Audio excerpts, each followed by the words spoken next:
కానండి ఇప్పుడు ఇప్పుడు ఎవరైనా ఏదైతే కేసులు అయినాయో, ఈ 25 మంది సెలబ్రిటీలు గావచ్చు, లేదా ఈ ఇన్‌ఫ్లుయెన్సర్స్ అనేటోళ్ళ గురించి గావచ్చు, ఎవరు గూడా ఇప్పటి వరకు కోర్ట్ దాకా ఆశ్రయించిన పరిస్థితి కనపడట్లేదు గదా! బేసిక్‌గా ఎట్లా ఉండబోతుంది సార్ నెక్స్ట్ ప్రాసెస్? అంటే ఒక అంటే విష్ణుప్రియ, రితు చౌదరితో ఆగిపోలేదు గదా! ఇంకా దాదాపు ఇప్పుడు మీరు లీగల్గా ఒక విషయం అందరికీ తెలిసింది ఏంటంటే, సుప్రీంకోర్టు ఒక పర్టికులర్ కేసులో ఇచ్చిన తీర్పు అప్ టు 7 ఇయర్స్ దాకా ఉన్న వాటిల్లో 41A నోటీస్ ఇవ్వండి అని చెప్పింది. రైట్. దానివల్ల అరెస్ట్ అనేది జరగలేదు. హ్మ్. కానీ అరెస్ట్ జరగకపోయినా నోటీస్ వెళ్ళిన తర్వాత వాళ్ళ స్టేట్మెంట్స్ రికార్డ్ చేసిన తర్వాత పరిశోధన చేసినటువంటి పరిశోధకుడు అంటే ఇన్వెస్టిగేటింగ్ ఆఫీసరు వచ్చిన సాక్ష్యాలను సేకరించి ఫైనల్గా ఛార్జ్షీట్ ఫైల్ చేస్తాడు. రైట్. ఆ ఛార్జ్షీట్లో ఏ సెక్షన్స్లో ఏ విధంగా ఎలా నేరాలు చేశారనేది చెప్తాడు కాబట్టి దాన్ని బేస్ చేసుకొని పనిష్మెంట్ అనేది ఉంటుంది. అప్పుడు కేసు కోర్టుకు వెళ్ళి కేసు ట్రయల్ జరిగితే అప్పుడు ఎవరికి ఎట్ట పనిష్మెంట్ వచ్చేదని వస్తుంది. అందువల్ల ఇప్పుడు ఇమ్మీడియట్గా దీని యొక్క ఎఫెక్ట్ కేవలం పబ్లిసిటీ లేకపోతే ప్రొసీజర్ ప్రకారం వెళ్ళటం అయ్యే జరుగుతాయి. యాక్చువల్ అరెస్టు లోపలికి పోయేది ఎప్పుడు జరుగుతుందంటే ఇల్లీగల్గా లైసెన్స్ లేని నెట్లో వచ్చే అంటే ఆన్లైన్ యాప్ల్లో చేసిన దందాల్లో చట్ట వ్యతిరేకంగా ఏం జరిగినాయి అనేది తేలాలి. దాంట్లో ఎంత డబ్బు ఇన్వాల్వ్ అయిందనేది తేలాలి. ఆ డబ్బు ఏ ట్రాన్సాక్షన్స్లో అంటే బ్యాంక్కి ట్రాన్సాక్షన్ ద్వారా వెళ్ళినాయా, హవాలా ద్వారా వెళ్ళినాయా, లేకపోతే ఇతర మార్గాల ద్వారా వెళ్ళినాయా, ఆ వెళ్ళిన డబ్బు టెర్రరిస్టులకు ఏమైనా చేరిందా, లేకపోతే సమాజ వ్యతిరేకమైనటువంటి పనులకు ఉపయోగపడ్డాయా, లేకపోతే వ్యక్తిగతంగా అన్ని చట్టాలు ఇన్కమ్ ట్యాక్స్తో సహా ఎగ్గొట్టి ఆ డబ్బుని అంటే ఇల్లీగల్గా రాంగ్ఫుల్ గెయిన్ ద్వారా వచ్చింది, రాంగ్ఫుల్ లాస్ కాజ్ చేసి దొంగతనంగా వేరే ప్రాపర్టీస్ వెల్త్ అనేది ఏర్పాటు చేసుకొని మిస్యూజ్ అయిందా, ఇవన్నీ తేలాలి. తేలినప్పుడు అబౌవ్ 7 ఇయర్స్ కంటే పనిష్మెంట్ పడే సెక్షన్ల కింద కేసులు అనేవి రిజిస్టర్ చేస్తారు. సరే, అంటే ఇలాంటి మనీ లాండరింగ్ అంశాలు కావచ్చు, బెట్టింగ్ అంశాలు కావచ్చు, లేదా ఎవరైనా తప్పు చేస్తే దుబాయ్ ఎక్కువ ఎంచుకుంటా ఉంటారు. అంటే వీళ్ళు పారిపోవడానికి కానీ లేదా ఏ అంశం మీద దాక్కోవడానికైనా దుబాయ్ని ఎక్కువ ఎంచుకుంటా ఉంటారు కదా. ఎందుకంటే ప్రధానంగా దుబాయ్ ఇక్కడ 2 విషయాలండి. అక్కడ దుబాయ్ కొంచెం ఫ్రీ మార్కెట్, ఈజీగా యాక్సెసిబుల్, వెళ్ళిపోవచ్చు. కొన్ని సందర్భాల్లో కొన్ని కంట్రీస్కి ఎలా ఉంటాయంటే వీసా పర్లేదు, వెళ్ళిపోతారు బిజినెస్ అని లేకపోతే నటులు అని ప్రమోషన్ కింద. ఇద్దరు వెళ్ళిపోయారంటే ఇప్పుడు వీళ్ళిద్దరూ తప్పించుకొని తిరుగుతున్నారు. ఎందుకు వెళ్ళిపోయారు వాళ్ళు? ఇక్కడ ఉంటే ఏం జరుగుతుందో, మమ్మల్ని అరెస్ట్ చేస్తారా, లేకపోతే మా నేమ్ అండ్ ఫేమ్ డిఫేమ్ అవుద్దా, లేకపోతే మా ఆస్తులు ఏమైనా పట్టుకుంటారా, ఇయే కదా ఈ భయంతో. లేకపోతే అక్కడి నుంచి వాళ్ళు స్టేట్మెంట్ ఇవ్వచ్చు, లేకపోతే తిరిగి రావచ్చు. అది జరగలేదు కదా. కాబట్టి మనం తెలుసుకోవాల్సిన విషయం ఏంటంటే ముఖ్యంగా పెద్ద పెద్ద వాళ్ళందరూ అంటే సెలబ్రిటీస్ కానీ ఇన్ఫ్లుయెన్సర్స్ కానీ లేకపోతే బిజినెస్ సర్కిల్స్లో బిజినెస్ మ్యాగ్నెట్స్ కానీ ఎవరైతే దీనికి ఇన్వాల్వ్ అయ్యారో దీనివల్ల దేశ భద్రతకి భంగం అనేది జరిగే అవకాశం ఉంది. ఆ బాధ్యతను ఒక ఇండియన్ సిటిజన్గా మీరు పేట్రియట్స్గా అది తెలుసుకొని మీరు గుర్తెరిగి జాగ్రత్త వహించాలి. అలా చేయటం లేదు, దానివల్ల చాలా ఇబ్బంది అయిందనమాట. అంటే ఆన్లైన్ గేమ్స్కి సంబంధించే ముఖ్యంగా మనం చూడాల్సింది. ఆన్లైన్ గేమ్స్లో gambling, skill of gambling with స్కిల్తో జరిగేవి. కొన్ని కారణాల వల్ల లైసెన్స్లు ఉన్నాయి కాబట్టి వాటిని ఒకవేళ ప్రమోట్ చేసినా వాటిని ఎవరైనా వాడినా అక్కడ ఎక్కువ లాస్ నీ తప్పు వల్ల పోతుంది, నీ స్కిల్ లేనందువల్ల పోతుంది, కేవలం ఛాన్స్ వల్ల పోవటం లేదు. ఛాన్స్ వల్ల పోయే డబ్బున్న ఏ ఒక్క గ్యాంబ్లింగ్ కూడా మనిషిలో ఒక ప్రొపెన్సిటీని రెక్లెస్నర్గా బిహేవ్ చేసే ఒక నేచర్ని తయారు చేస్తుంది. వాడి యొక్క మనీ ట్రాన్సాక్షన్స్ కానీ వాడి కాండక్ట్ కానీ బిహేవియర్ కానీ క్వైట్ డిఫరెంట్గా తయారైపోతాడు, అడిక్ట్ అయిపోతాడు. అడిక్ట్ అయిన వల్ల ఫైనాన్షియల్ డిస్ట్రెస్, వాడి ఫైనాన్స్ సిస్టమ్ సరిగా ఉండదు, కుటుంబ ఫైనాన్స్ సిస్టమ్ సరిగా ఉండదు, వాడు తెచ్చిన డబ్బు తిరిగి కట్టలేడు కాబట్టి బ్యాంకింగ్ వ్యవస్థ కూడా ఎఫెక్ట్ అవుతుంది.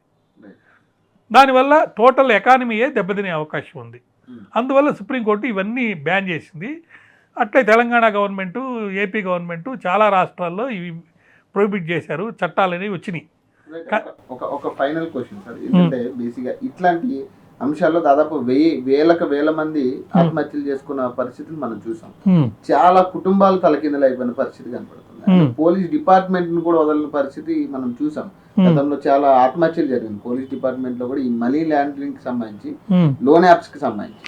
పోలీస్ డిపార్ట్మెంట్ అంటే కిరణ్ అనే ఒక కుర్రాడు ఎవరో కానిస్టేబుల్ ఎవరో ఉన్నాడు, పబ్లిక్ డ్యూటీ చేస్తూ పబ్లిక్ డ్యూటీ డిశ్చార్జ్ చేసేవాడు, in derogation to the prestige of the government ఈ చేశాడు కాబట్టి అతని మీద డిపార్ట్మెంటల్ యాక్షన్ కూడా తీసుకోబోతున్నారు. సో నేనేం చెప్తానంటే, ఎవరైతే ఈజీ మనీకి అలవాటు పడ్డారో, కొంత సెలబ్రిటీ వచ్చిన తర్వాత వాళ్ళకి సోర్స్ ఆఫ్ ఇన్కమ్ సరిగా లేనందువల్ల ఆ సెలబ్రిటీ మెయింటైన్ చేయడానికి కాస్ట్ ఆఫ్ లివింగ్ ప్రకారము వాళ్ళకి ఈ సోర్సెస్ ద్వారా డబ్బులు వస్తుంటే ఇది ఈజీ కాబట్టి ఇటు వెళ్తున్నారు. అది వాళ్ళ తప్పు ఉంది. ప్లస్ ఆడేవాళ్ళు వాళ్ళు తెలిసి కూడా ఇది చేస్తున్నారు, దాన్ని కూడా ప్రొహిబిట్ చేయాలి, దాని మీద కూడా వెంటనే చర్య తీసుకోవాలి. ఈ 4 రకాలైనటువంటి ఉండే, 1 ప్రాపర్టీ సీజ్ చేయటం, 2 వాళ్ళ మీద కేసులు పెట్టడం, 3 ఇట్లాంటి ప్రమోషన్స్ ఏవైతే ఉన్నాయో అవి మళ్ళీ రిపీట్ కాకుండా చూసుకోవాల్సిన బాధ్యత ఉంది. అడ్వర్టైజ్మెంట్లు కానీ, ఆన్లైన్లో కానీ, ఆఫ్లైన్లో కానీ ఈ యాడ్స్ ఏవైతే వస్తాయో అవన్నిటిని కూడా డిలీట్ చేయాలి, తీసేయాలి. తర్వాత ఇంటర్నేషనల్ లెవెల్లో లైసెన్స్ని స్టాప్ చేసేదానికి సెంట్రల్ గవర్నమెంట్కి పవర్ ఉంది. స్టేట్ గవర్నమెంట్స్కి వాళ్ళ స్టేట్లో ఇది రాకుండా ఉండేట్టుగా ఒక చట్టం తెచ్చుకోవచ్చు.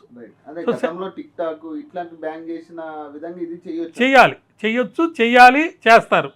కాకపోతే 10 లక్షల కోట్ల బిజినెస్లో కొంత ఇన్కమ్ అనేది సెంట్రల్ గవర్నమెంట్ కూడా పోతుంది దీంట్లో. అది లాస్ అవుతామేమో, ఇంటర్నేషనల్ లెవెల్లో మాకేమైనా చెడ్డ పేరు వస్తుందేమో అని ఒక అండర్స్టాండింగ్ తోటి దీని మీద చర్య తీసుకోలేదు అనేది బయటకు వచ్చిందనమాట. అందుకనే కోర్టులో దీని మీద పబ్లిక్ ఇంట్రెస్ట్ లిటిగేషన్ కింద కేసులు వేయాలి. నన్ను కూడా చాలామంది అప్రోచ్ అయ్యారు, ఒక ఇంటర్నేషనల్ లీడర్ కూడా ఒక ఆయన నిన్న. వాళ్ళందరూ చెప్పేది ఏంటంటే, సమాజానికి చీడ పురుగు లాంటి ఇలాంటి వ్యక్తులు, వ్యవస్థ లేకపోతే సిస్టమ్ అనేదాన్ని మనం కనుక ఈ స్టేజ్లో కట్ చేయకపోతే టోటల్ ఎకానమీతో పాటు ఇండివిజువల్స్ కూడా అన్హ్యాపీగా వాళ్ళ లైఫ్లు అంతమైపోయే అవకాశం ఉంది. కాబట్టి దీని మీద పబ్లిక్ ఇంట్రెస్ట్ లిటిగేషన్ వెయ్యాలి అని చెప్పి వాళ్ళు ముందుకు వచ్చారు. చూద్దాం, కొంతమంది స్టేట్స్లో వేయాలన్నారు, కొంతమంది ఏమో సుప్రీంకోర్టులోనే వేయాలని ప్లాన్ చేస్తున్నారు.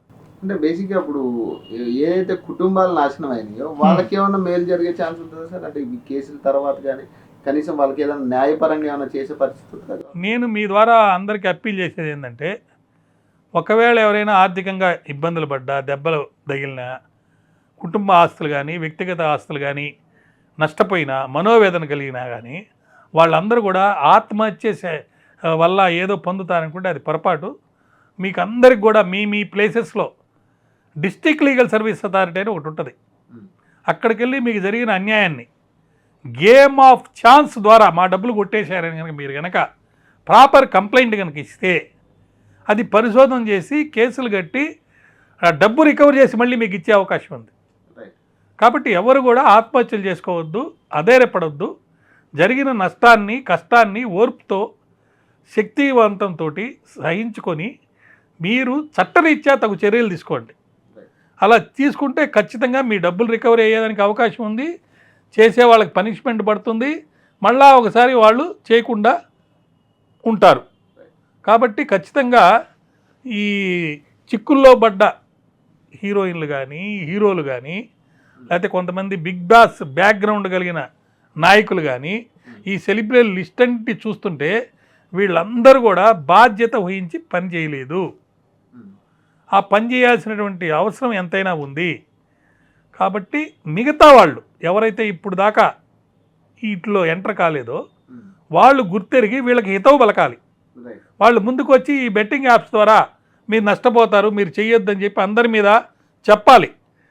ఎవరైతే ప్రోత్సహించారో, హైదరాబాద్ పోలీసులు ఏ విధంగా సంచలన నిర్ణయాలు తీసుకొని కేసు పెట్టారో వాళ్లే కాకుండా దానికి కనెక్టెడ్, ఇప్పుడు ఒక వీడియో తీయాలంటే అనేక మంది సహకారం ఉంటుంది. ఇల్లీగల్గా ఆ డబ్బులు గెయిన్ చేసినప్పుడు అందరికీ ఆ డబ్బు పోతుంది కాబట్టి అటువంటి వాళ్ళ మీద కూడా కేసులు పెట్టాలి.